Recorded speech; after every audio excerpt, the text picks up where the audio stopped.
like I said, we were given $100 an acre. So being farming as what it is, we took it to the bank. I mean, that was $19,000. Caught up on some bills, paid off some loans. It was like winning the lottery. Didn't expect it to be long term. And they came in here in August of 2008 and drilled the well. So we went through the process of the drilling, which took approximately 8 weeks. Then the fracking. Come here. And in March of 2009, you can see the damages that runs through the woods up through there, crossing our fields, crossing other neighbors' properties. The pipeline went in. That brings with it its own set of problems that you really should need to be aware of. When we signed the lease, we were told it was for a 30-foot right-of-way. They do not tell you that they clear cut between 100 and 150 feet. So that permanently destroys a lot of woodland, a lot of natural habitats. They do reclaim it, but again, this is something that you need to have an explicit black and white in your contract, because their processes of reclaiming do not usually follow the conservation practices that have been established, even if you have them on record down at the, well, for us it's in White Sox. They sit there and they tell you, prove it. So you make numerous trips down to get your conservation plans, and you get some very helpful conservation officers who will come out and tell these people that an alfalfa field cannot be replaced with a conservation contractor's mix simply because it's fast growing. We went online as far as production in April of 2009. There's still continuous traffic in and out with trucks, maintenance, work crews, service crews. In June of 2010, a set of these servicemen were out there working. To this day, I can only tell you that through Chesapeake that they were doing maintenance work. Within days, our water changed. We went from having water that didn't seem out of the norm to drawing Alka-Seltzer out of your faucet. And so we called Chesapeake and they came in, and a little air monitor sent off all these bells and whistles within 3 to 5 seconds, and he determined that we had an excessive level of methane. DEP tested that 2 weeks later. It measured at 56.3 milligrams per liter. DEP also told me that over 3, you should have a vent system and a monitor in your house. Our vent system did not get installed until December, and Chesapeake has never brought us a monitor. So I have strategically left windows open in my house for a constant airflow for over a year now, even through the winter, because I'm afraid of the buildup of methane. We are at a high explosive level. Okay. But we have gotten very good at taking very short showers. We're usually within under 5 minutes, because if you're in the shower longer than that, you do get a dizzy, lightheaded feeling, but nobody can explain why.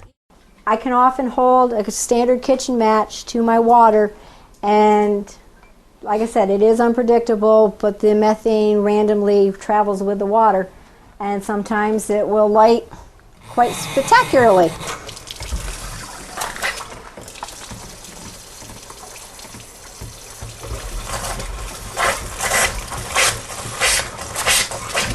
Just like that.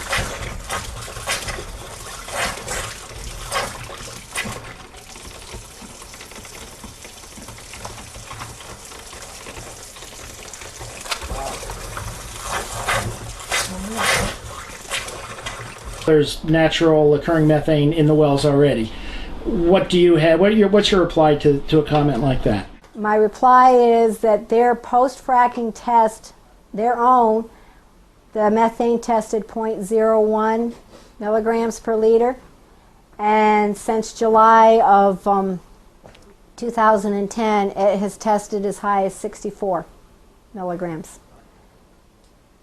So obviously something has changed. And usually you can method, they say as long as it aerates, it's safe to drink, and usually you can see a little bit of gas just aerating out of there.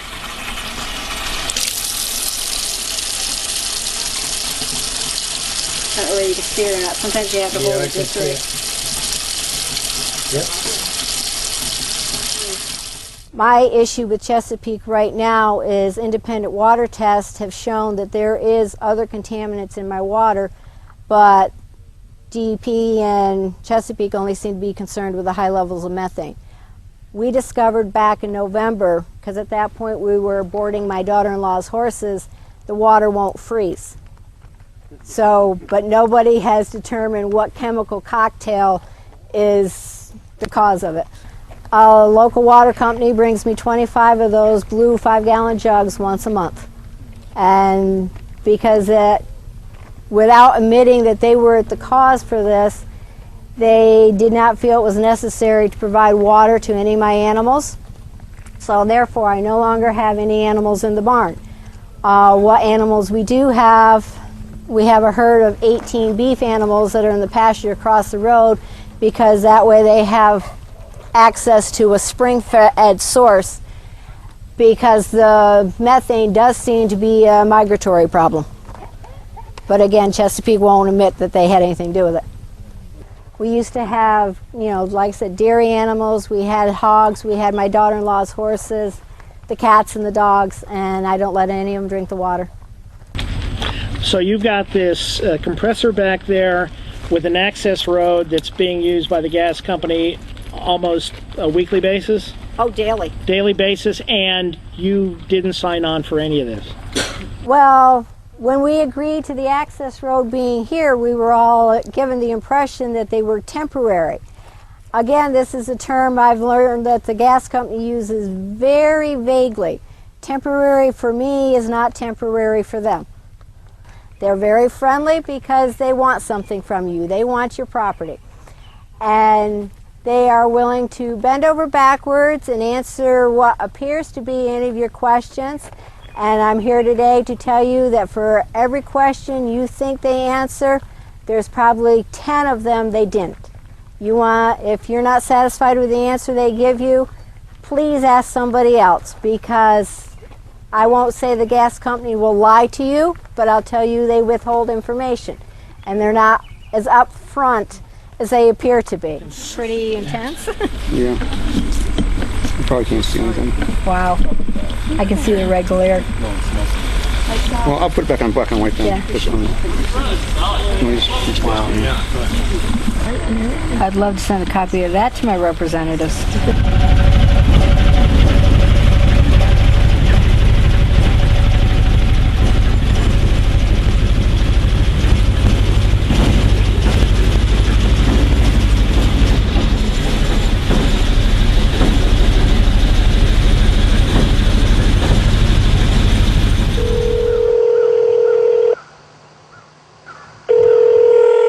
Please leave a voice message for Thank you for calling Chesapeake Energy Corporation, the nation's leading producer of natural gas.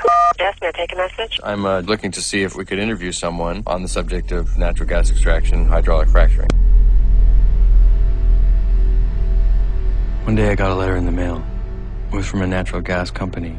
The letter told me that my land was on top of a formation called the Marcellus Shale, and I would receive a signing bonus that was nearly $100,000. Could it be that easy? The subcommittee on energy and minerals will now come to order. It was the same story. Water trouble. We never had a problem with the water. After they drilled, the water was bad. Oh, man. Health problems. I'm never healthy. Hazardous explosive conditions inside the house. Whoa! And all those dots you're looking at here are oil and gas wells. This is happening everywhere. That's the biggest thing I want people to know. I have samples that are from all over the country. I'm wondering if you're interested in drinking some of this. So we have 10 billion cubic feet of gas going through the town of Dish every day. So some guy is going to be cooking his hamburger one day and blow up the town.